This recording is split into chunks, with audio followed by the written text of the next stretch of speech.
The best way to fail at game dev is to never try, because if you never try, you'll never fail. But let's assume you do try. Here's how to fail. So you're making an RPG, because Skyrim told you to.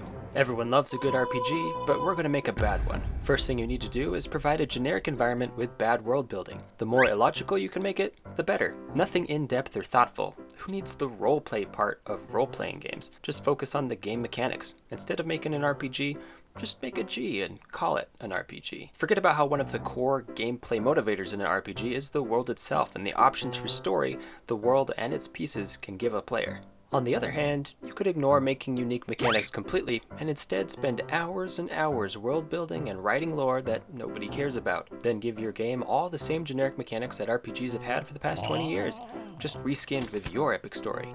Why? Because Skyrim. That's why. Honestly, going to one extreme or the other is the best thing to do here. I mean, can you imagine what would happen if you carefully balanced the two, creating a sufficiently compelling world which encourages the use of mechanics that haven't really been seen before?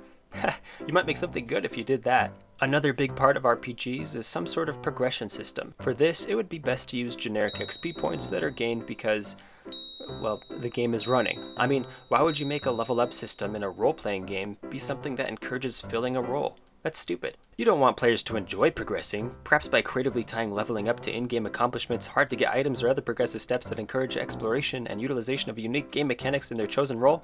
Besides, that would require thought and effort, and if you want to fail, thought and effort are bad. Don't do that.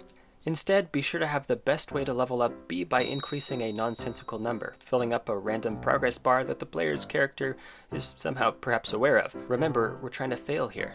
Immersiveness in an RPG, please. Also, it's good to make them feel the grind. Make next areas or enemies extra hard, forcing the player to farm XP by killing 10,000 skeletons that only spawn 2 at a time every 20 minutes. This way you can squeeze more playtime from each player.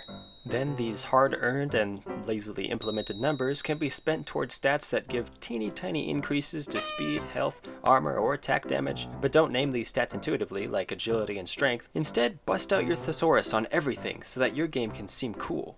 Like instead of agility, call it ferocity, and instead of strength, do moxie. Yeah, that's really cool. Plus, if you do it that way, your game can have its own wiki because players won't understand anything that's going on. Options are another thing to worry about in RPGs because I guess the genre is supposed to have them. So consider this.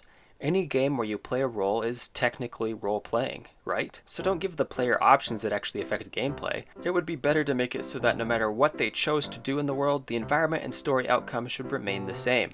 And no matter what build or loadout they go for, make them all essentially the same thing, but just different enough that the player thinks they're trying something unique, special, or found a unique playstyle, but in reality, got the exact same experience as everyone else. But that's okay.